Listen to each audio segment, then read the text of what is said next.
Estudiemos juntos la primera carta de Pablo a la iglesia en Tesalónica, primera de Tesalonicenses. Muy buenos días a todos, bienvenidos, bienvenidas, mi nombre es Horacio Urtiaga y hoy vamos a seguir avanzando con el capítulo 5 de esta carta, que es el último. Esta carta, a partir del capítulo 4, nos ha empezado a marcar cosas prácticas para la vida cristiana en Tesalónica específicamente, pero que también se amplía para nosotros el día de hoy. Hemos visto cómo Pablo ha querido que la iglesia en Tesalónica entienda la importancia de vivir en santidad y crecer en ella, en abundar en el amor, en apartarnos de la inmoralidad sexual, en entender qué es lo que va a pasar en la resurrección de los muertos, con respecto a la fecha de la venida del Señor o del comienzo del día del Señor como tal. Y la clase anterior vimos cosas prácticas con respecto al liderazgo de la iglesia y el trato de liderazgo hacia las personas que sirven y de las personas que son servidas hacia el liderazgo. También del ánimo, la exhortación, la corrección, el sustento que deberíamos tener mutuamente en la iglesia local. Y además de eso, el énfasis que tendríamos que pagar siempre nosotros con bien a aquellos que nos hacen el mal. Esas cosas prácticas las vimos al finalizar la clase anterior del capítulo 5. Hoy día vamos a volver a leer esos versículos, pero ya entrar a la siguiente parte práctica de esta carta. Vamos a seguir avanzando con los siguientes versículos del capítulo 5 y vamos a ver cómo Pablo quiere, en medio de esta relación de comunidad que tenemos como hermanos en la fe, cuál debería ser nuestra actitud, nuestras intenciones y cosas semejantes en los versículos que vamos a tratar esta mañana. Basta con la introducción, vamos al texto y vamos a volver a leer el versículo 12. Leímos del versículo 12 al versículo 15 el día o la clase anterior y hoy veremos los versículos 16 hasta el 21. Así que vamos a volver a leer el versículo 12 para entrar en contexto y luego empezaremos a profundizar a partir del versículo 16. Dice lo siguiente el apóstol Pablo: Hermanos, les rogamos que sean considerados con los que trabajan entre ustedes y que los instruyen y dirigen en el Señor. Ténganlos en alta estima y ámenlos por causa de su obra, y ustedes vivan en paz. También les rogamos, hermanos, que les llamen la atención a los ociosos, que animen a los de poco ánimo, que apoyen a los débiles y que sean pacientes con todos. Tengan cuidado de que nadie pague a otro mal por mal. Más bien, procuren siempre hacer el bien, tanto entre ustedes como con los demás. Versículo 16. Estén siempre gozosos, oren sin cesar, den gracias a Dios en todo, porque esta es su voluntad para ustedes en Cristo Jesús. Vamos a abarcar primero el versículo 16. Estén siempre gozosos. Recordamos que ahora estamos viendo la parte práctica, así que Pablo va a soltar mandamientos, indicaciones, directrices para la vida diaria de esta pequeña comunidad en Tesalónica. Comunidad que está pasando persecución, ustedes lo recordarán, no están pasando por tiempos muy sencillos que digamos. Bueno, en el contexto al que Pablo o en el que Pablo escribe a esta iglesia, es una iglesia que está pasando por cierto desánimo, es una iglesia que está pasando por ciertas dificultades. No todo es color de rosa para esta iglesia. Y eso es algo que hemos enfatizado mucho, sobre todo en los primeros capítulos. Por lo tanto, uno podría esperar de que la iglesia, al estar desanimada, al estar pasando persecución, se sintiera en un estado de depresión continua por las cosas que están pensando, por los ataques del enemigo, por los ataques de vecinos, hermanos, tesalonicenses en general. Pero Pablo ahora les da un mandamiento como que medio contradictorio a la experiencia que ellos están teniendo. Y el mandamiento es: estén siempre gozosos. Alguien se podría preguntar cuando lee esta carta: Pablo, ¿no sabes lo que estamos pasando? Pablo, ¿estamos pasando persecución? Hemos estado desanimados porque algunas personas nos están metiendo en la cabeza la idea de que tú has venido hacia nosotros para predicarnos porque quieres sacar algún provecho de nosotros y estamos en esta lucha. Y ahora nos dices: estén siempre gozosos. ¿No saben lo que estamos viviendo? Pero Pablo sabe lo que ellos están viviendo. Entonces la pregunta es: ¿por qué les dice estén siempre gozosos? Porque el gozo es algo que Dios nos da a nosotros, sus hijos, a pesar o en medio de las situaciones difíciles. El gozo no depende de lo que podemos estar pasando. El gozo es algo que está dentro de nosotros y que brota de nosotros. No por nuestra propia naturaleza, sino por obra del Espíritu Santo. ¿A qué me refiero? Cuando Pablo le escribe a las iglesias en Galacia, en el capítulo 5, les dice que el fruto del Espíritu es amor, es gozo, paz y una serie de cosas más. Pero noten que el fruto del Espíritu Santo en la vida del creyente es gozo. Por lo tanto, nosotros deberíamos, al estar en comunión con Dios constantemente, ser personas llenas de gozo. Nosotros nos deberíamos ser conocidos con los que nos rodean como personas llenas de gozo. Y acá la primera cosa que deberíamos hacer esta mañana es preguntarnos, ¿somos conocidos por los demás en nuestra familia, en nuestra iglesia local, como personas que están siempre gozosas o no? Horacio, pero no sabes lo que yo puedo estar pasando, estoy pasando capaz problemas. Bueno, eso es algo bien interesante, porque el gozo es independiente a la situación externa que podamos estar pasando, porque el gozo lo da el Señor. Es más, Pablo le escribe a la iglesia en Filipos y le dice, regocíjense en el Señor. Les digo, regocíjense. ¿Por qué nosotros nos podríamos regocijar en medio de situaciones difíciles? Porque el Señor está en control. Porque nuestro Dios es el que nos da el gozo, es el que está en control de las cosas, es el que nos ayuda en todo siempre para bien. Por lo tanto, tener una perspectiva correcta de quién es nuestro Dios y que en medio de la situación en la que estamos, el Señor está cuidando de nosotros, tiene cuidado de nosotros, vamos a sentir gozo. Porque nuestra mirada no está puesta en la tormenta, sino está puesta en el Señor. ¿Estamos pasando tiempos bonitos? Vamos a sentir gozo. No solamente porque estamos pasando tiempos bonitos, sino porque nuestros ojos están puestos en el Señor. ¿Estamos pasando tiempos tormentosos? Vamos a estar gozosos. No porque el tiempo tormentoso me lleve al gozo, sino porque mis ojos están puestos en el Señor. Y es más, cuando mis ojos están puestos en el Señor, ¿qué es lo que el Señor va a producir en mí? Va a producir gozo. Así que Pablo desea que la iglesia recuerde y que siempre tenga presente de que siempre tienen que estar gozosos.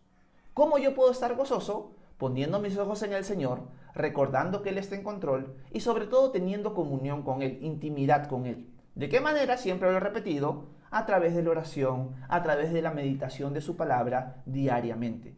Si yo me alimento del Señor, el Señor va a hacer que en mí se produzca un fruto. Y ese fruto va a contener gozo. Así que nosotros como hermanos en la fe tenemos que ser personas gozosas. Por lo tanto, el mandamiento de Pablo para nosotros esta mañana es, estén siempre gozosos. Pregúntate, ¿realmente siempre estás gozoso? Hay un montón que mejorar. Estoy seguro que cada uno de nosotros puede decir, en algunos momentos y en otros no. En otros momentos no me siento, ni estoy, ni muestro estar gozoso. Bueno, ahí tenemos algo en lo que crecer. Si el mandamiento para nosotros es estar siempre gozosos y estamos fallando en eso, acá tenemos una tarea nosotros para crecer, para cumplir. Y es buscar siempre estar gozosos. ¿Cómo puedo buscar siempre estar gozoso? Teniendo la perspectiva correcta, alimentándome del Señor para que Él produzca en mí ese gozo. Así que yo no lo puedo fabricar, es el Señor el que lo fabrica. Pero para que Él lo pueda fabricar en mí, para que Él lo logre, yo tengo que, en cierto sentido, pegarme a Él, arraigarme a Él, como la rama que se arraiga al tronco de la vid. Así es como nosotros vamos a poder estar siempre gozosos. Hay mucha tarea por cumplir, hay mucho trabajo por hacer en ese sentido. En mi caso, en mi vida, les confieso, yo no siempre estoy gozoso. Generalmente estoy gozoso, pero no siempre. Lo ideal y a lo que apuntamos es a siempre estar gozosos. Por eso Pablo lo manda. Si no fuera posible, Pablo no lo mandaría. Como sí es posible, Pablo le manda esto a la iglesia, a pesar de las situaciones difíciles que puede estar pasando. Así que aquí tenemos algo en lo que trabajar. ¿Cómo lo trabajamos? Permaneciendo en Cristo diariamente y pidiéndole a Él, Señor, lléname de gozo. Ayúdame a estar en mi día a día siempre gozoso, porque tú estuviste siempre gozoso. Ayúdame y produce en mí ese fruto. Si entendemos eso, vamos a hacer un reflejo bien hermoso hacia el mundo de quién es nuestro Dios. Porque al estar siempre gozosos, lo vamos a reflejar a Él, en cualquier circunstancia y en cualquier situación. Así que eso es un mandamiento muy bonito en el cual nosotros tenemos que meditar. Versículo 16 dice, por eso, estén siempre gozosos. Versículo 17, oren sin cesar. Acá pasa a la aplicación de la vida de oración del cristiano. El cristiano siempre tiene que orar. Por eso Pablo dice, oren sin cesar, hermanos en Tesalónica, por favor. Esto no significa que tienes que estar encerrado en tu cuarto, en tu habitación de rodillas, todo el día orando. Porque si no sería imposible comer, sería imposible trabajar, sería imposible hacer un montón de actividades que nosotros hacemos en nuestro día a día si orar sin cesar significara eso. Así que orar sin cesar es un mandamiento que tenemos nosotros, pero que no significa estar encerrados en nuestro cuarto de rodillas orando todo el día sin parar. Lo que significa es que tengamos una actitud de oración diaria y constante. Oren sin cesar. ¿Qué significa eso? Que yo voy a echar mano de todas las formas de oración en mi vida. La oración en secreto, en mi cuarto de rodillas o sentado, parado, con los ojos abiertos o cerrados, a solas con el Señor. Pero también mientras voy rumbo al trabajo, mientras trabajo, mientras hago mis quehaceres, pasar un tiempo de oración. Porque estamos presentes y tenemos siempre presentes de que estamos delante de Dios. Por lo tanto, tengo una vida constante de oración. Se presenta algo inesperado, oro inmediatamente. No necesariamente tengo que estar encerrado en mi cuarto a solas para orar. Por lo tanto, echo mano de todas las formas de oración en mi día a día, en todo momento. Tengo una vida constante de oración. A eso es lo que se refiere el apóstol Pablo. Y eso es lo que nosotros podemos ver a la luz de varios personajes en la Escritura. Por ejemplo, si nosotros vemos a la persona de Jesús, vemos que la persona de Jesús fue alguien que constantemente oraba sin cesar. Se levantaba temprano, ¿qué estaba haciendo Jesús? Orando. Desarrollaba su ministerio, su servicio a los demás, ¿qué hacía en medio de su servicio? Oraba. Llegaba a estar en situaciones donde tenía que tomar decisiones importantes, ¿qué hacía? Pasaba toda la noche orando. Nuestro modelo a seguir, que es Jesús, tenía una vida plena y constante de oración. Vida plena y constante de oración que nosotros no tenemos, si somos sinceros. Por eso Pablo nos empuja esta mañana a orar sin cesar. Si nuestro Señor vio tan importante y tan trascendental una vida de oración, nosotros también deberíamos tenerla. ¿Quién de nosotros, si somos sinceros, ante una toma de decisiones muy importante que tenemos que hacer el día siguiente, pasamos toda la noche orando? Creo que ninguno de los que está acá puede decir eso. Si yo tuve que tomar una decisión importante en una fecha y el día anterior pasé toda la noche orando. Si somos sinceros, no tenemos esa disciplina. No vemos así de importante la oración. Pero nuestro Señor nos ha mostrado que sí lo es y que es así de poderosa. Por lo tanto, Pablo nos anima esta mañana a tengamos vidas que oran sin cesar. Por eso Pablo dice, oren sin cesar. Cuando nosotros estudiamos la historia de la iglesia, vemos, por ejemplo, al medio hermano de Jesús, Jacobo. Y Jacobo era conocido por tener las rodillas de camello. ¿Por qué se le llamaba a alguien rodillas de camello? Porque sus rodillas estaban con tan cantidad de callos, o eran tan callosas, que eran grandes sus rodillas, como las de un camello. ¿Por qué era conocido así? Por la cantidad de tiempo que él pasaba orando, a solas con el Señor. Eso, y en la posición en la que se encontraba él en medio de la oración, hizo en él que sus rodillas fueran grandes, fueran callosas, y por lo tanto se le conocía como el rodilla de camello. Pero si se dan cuenta, para Jacobo era muy importante la oración. Era, por así decirlo, un pilar fundamental en su día a día y en su fe. Eso nosotros no lo tenemos. ¿Cuánto tiempo pasamos orando? ¿Vivimos una vida de orar sin cesar? Es una llamada de atención para nosotros. Pablo desea, a través de esta carta, que entendamos el valor de la oración y la importancia de ella, y que tenemos que tener vidas plenas de oración. Diariamente, oren sin cesar. Una de las cosas que siempre he compartido es que cuando leemos el libro de Éxodo, vemos que la nación de Israel, cuando salió de Egipto, fue atacada por los amalecitas. Están en plena batalla, liderados por Josué, en este caso, y Moisés sube a la montaña y con el brazo extendido hacia el cielo, con su vara alzada, clama al Señor. Mientras Moisés mantenía los brazos alzados, levantados, la nación de Israel ganaba. Cuando Moisés bajaba los brazos, la nación de Israel empezaba a perder. Por eso tuvo que tener ayuda de Hur y de Aarón a mantenerse con los brazos alzados durante toda la batalla Y así la nación de Israel venció a los amalecitas. Lección para nosotros. La oración puede hacer que sucedan cosas que no sucederían si no se orara por ellas. La nación de Israel hubiera perdido si Moisés bajaba los brazos, pero Moisés los mantuvo alzados y vio la victoria. De igual manera nosotros. Pablo quiere que nosotros oremos sin cesar porque sabe el resultado de una vida de oración sin cesar. Si nosotros oráramos sin cesar, viéramos cosas en nuestro día a día, en nuestra vida y con los que nos rodean, que nos dejaría con la boca abierta. Veríamos respuesta a las oraciones constantemente, porque el Señor también desea que nosotros seamos perseverantes en la oración. Una vida que ora sin cesar es una vida perseverante en oración. Y ver resultados a la oración que no lo ve alguien que ora solamente para almorzar, o para cenar, o solamente cuando se acuesta. Así es. El Señor responde a nuestras oraciones y podemos ver respuestas a las oraciones que no veríamos si no oráramos sin cesar. Así que Pablo desea que tengamos eso en la cabeza bien grabado. Por favor, súplica del apóstol Pablo hacia ustedes y del Señor hacia ustedes y hacia mí también. Tengamos vidas que oran sin cesar. No solo cuando te levantas o cuando te acuestas o cuando almuerzas, desayunas y cenas, sino que tu vida sea de constante oración. Separa un tiempo en tu día a día, además, para entrar a solas en ese cuarto secreto y pasar tiempo a solas con el Señor. Eso es algo muy fundamental. Pero el día tiene un montón de horas más. Que tu vida sea una vida de oración sin cesar. Vas a ver a Dios responder y tu fe se va a fortalecer a través de eso. Yo les recomiendo un libro que se llama Respuesta a las oraciones, de un pastor que se llamó George Mueller. George Mueller fue un pastor, fue un hombre que Dios usó para levantar orfanatos, y él tuvo una vida de oración sin cesar. Y él quiso registrar cómo Dios le respondía a sus oraciones constantemente y diariamente por tener una vida así.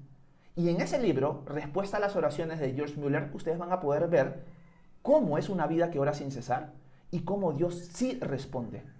Así que tenemos la confianza de ver a nuestro Dios responder si nosotros clamamos a Él día y noche. Así que ánimo con eso. Segundo mandamiento, por así decirlo, para nosotros esta mañana, oremos sin cesar. Estemos siempre gozosos, pero también tengamos una vida de oración firme, plena, diariamente en nuestras vidas. El apóstol continúa y dice una tercera frase o un tercer mandamiento. Versículo 18. Den gracias a Dios en todo, porque esta es su voluntad para ustedes en Cristo Jesús.